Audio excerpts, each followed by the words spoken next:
Hey guys, in this video I wanted to show you rare items, quests and many other things that you could easily miss in the game.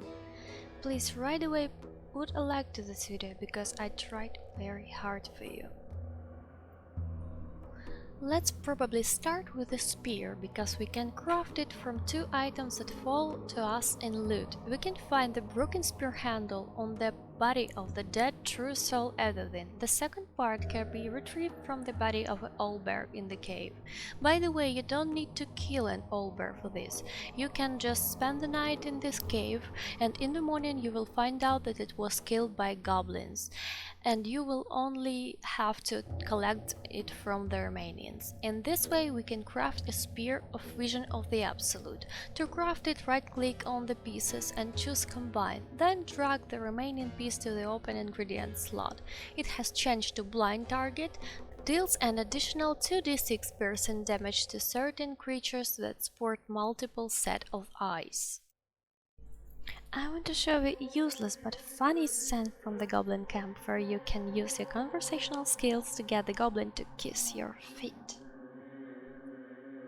Actually not very useless because you can get approval from your companions. Elves, think you rule the world! Ah! As the symbol glows, power courses through you. Authority.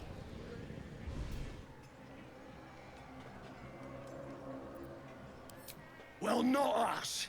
Things are changing. We got the absolute on our side now. You better learn your place. Go on. Kiss my foot. Or I'll wipe that nasty look right off your pretty face. End him or leave him. But don't you dare grovel to this slug.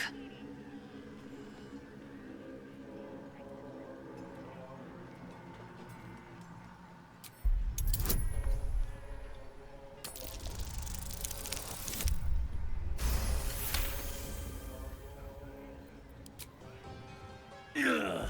Look, mate, just piss off. You're not welcome here.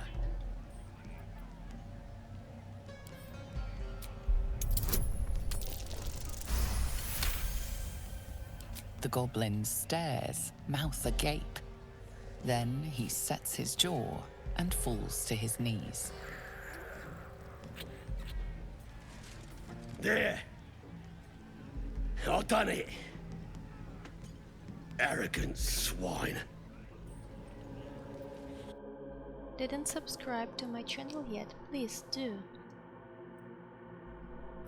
Meeting Abdurak in Shattered Sanctum in Baldur's Gate 3 is quite an easy encounter to miss if you're engrossed with trying to find Halcyon or assassinate the goblin's leader, but it can give you a powerful boon if you take the time to stop by. If you're willing to let Abdurak hurt you or any of your companions a bit, you can gain a permanent condition that provides a combat bonus. To get Blessing of the Goddess of Pain, you're going to have to let Abdurak smack you on about with a mace while you pass some skill checks to put on a convincing show that you're having a grand old time. There are 3 checks overall that you need to pass to gain the blessing, and you can use either performance or intimidation. Don't choose the constitution check option, since passing those will result in failure. Abdurak wants you to embrace the pain rather than hold it in, after all. Upon successful taking all hits and passing all 3 checks, you'll get the Leviathar's Love condition, which means that you have 30% hit points or less. You'll gain +2 to attack rolls and wisdom saving throws for 3 turns. You can summon Shovel, the quest seed, after getting her scroll from the casket in the apothecary cellar Blighted Village. Who gets to use the scroll will change depending on the class of your main character. Having spellcaster classes give you an advantage, but any class can use this method after changing class at Withers. I can tell you how to permanently summon Shovel. Go to Withers and change the class of your character to have either a class of Wizard, Sorcerer or Warlock. Open your spellbook and choose Learn Most Spells. Select the scroll and spend the required gold to learn the spell. Once learned, you can use the spell to summon her. You can keep your new class or change in class again while still keeping the spell. Alternatively, if you don't want to go through the hassle of changing class your character but you have Gale in your party, then you can use the scroll on him instead. And now I will tell you and show you how already in the first half of the game you can acquire a legendary two-handed weapon, a silver sword of astral plane, with a huge damage, but also with its own nuances. So what is this thing? After all, clearly the Githrak very close to the queen herself will not fight with ordinary sword. If we use cunning and from the side of the rock sneak up on our priestess Shadowheart and using the common drop spell, we can try to force him to throw the sword to the ground. Yes, the chance of this action is very small, only 9%, but it exists. And of course, those who play with restarting the game have a chance. Naturally, attacking the Githrak will trigger his immediate disappearance, but we don't need him. We are interested in the sword he left behind. True, you first have to deal with the pawns that he left behind, but believe me, it's worth it, because after defeating them you will get the legendary Silver Sword of Astral Plane, a +3 enchanted weapon with additional 1d6 damage in Githyanki hands, with advantage for owners on test of intelligence, wisdom, charisma, resistant to physic damage, performance, and with the unique Soul Breaker skill, allowing you to stun enemies. The owner of this will simply cut enemies into small pieces. The only drawback is that a full power this sword opens only in the hands of Githyanki. And what a blessing that in our squad there is a character worthy of this sword. This is our Lysel, who by the way will be happy with this such artifact in her hands, and will tell many interesting things when this sword is in her hands. Now I will show you how to awaken your illicit powers. This is a permanent status effect that you can obtain by getting into Githyanki's Atheist at the crash. Endure the treatment until the end and pass some increasingly difficult saving throws, intelligence, wisdom, and constitution. Though Lysel will want to undergo the Atheist treatment first, the buff will only apply to the character who does so. Awakened will allow you to use any illicit power as a bonus action instead of an action. Bonus actions are the underused resource for vast majority of classes, making this a great buff for players who plan on cultivating their illicit powers. But be warned, failing any of saving throws will impose a -2 to the ability involved in the check, potentially costing you 2 points each in intelligence, wisdom, and constitution. This is a massive penalty, and I recommend saving before you attempt this check. You probably wondered what happened if you gave the artifact to the Githyanki. Watch the cutscene. Now! I sincerely hope you know what you're doing. Shema Zalavlakith. Give it to me! No. No!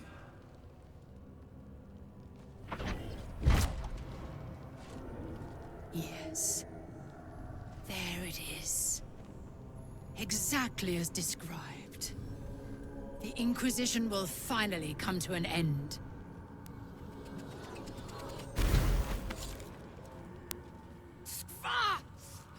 Trickery? Heresy? How did you... You manipulate it when I cannot? It appears you have been chosen, Istik.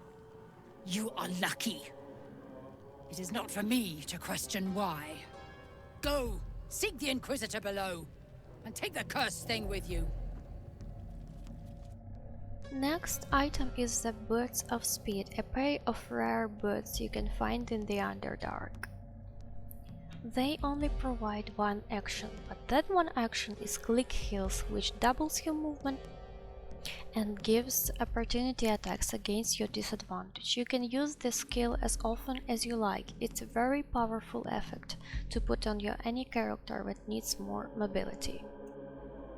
The Boots of Speed are awarded by Thala for curing her poison. She can be found near the Myconid Sovereign in the Myconid colony. Then give the option, choose give her the antidote.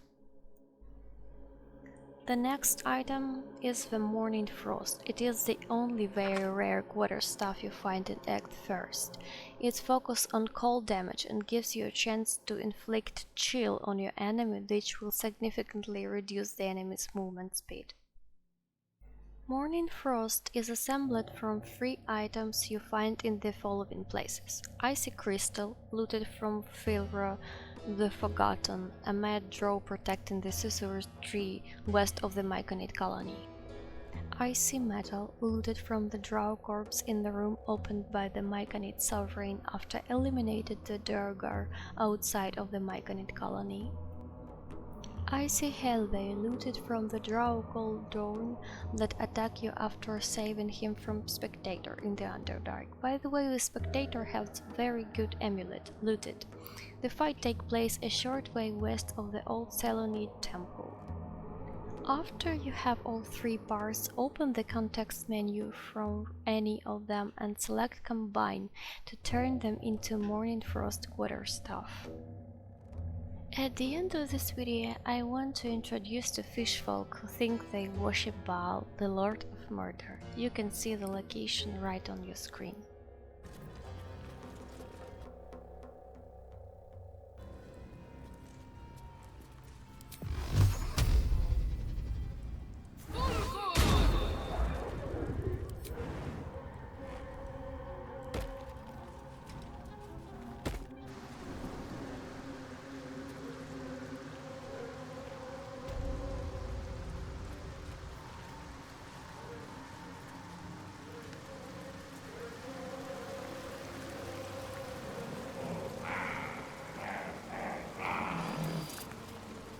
Discussion.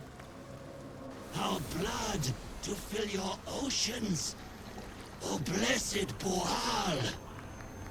Our bones to build your temple in the deep. A wave of pure devotion washes over you, and with every surge you feel a presence grow in response. Word, priest, promises. Your god wants proof. Wants blood. These beings are Kuatoa, former Mind Flayer's slaves that manifest their gods through sheer belief. You, our Lord of Murder, demands sacrifice. You will be an offering for the great god Boal.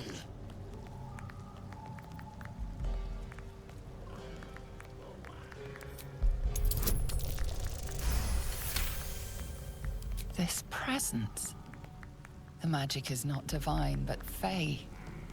And it is murderous. Well, priest. Boal wants a sacrifice.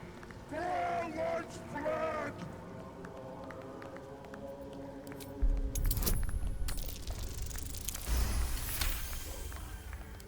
Little, I'm a god, and I'm gonna rip you. Tear you! Wear you for a hat! In the outburst of emotion, you feel the divine presence falter, then revert to its basic, cruel nature.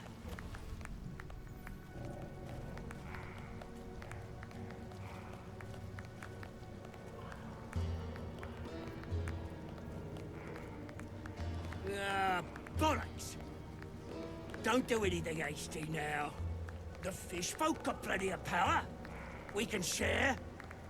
Blessed Boal. What? Shut it, you! I'm talking to my chosen. Chosen got power.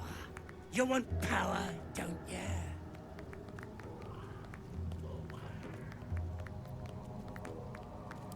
Kiss my ass.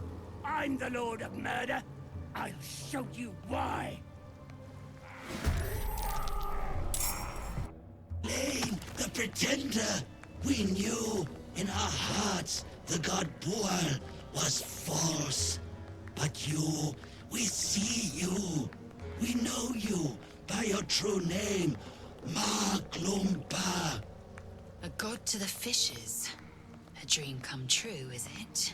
What is to be your first commandment, O great god?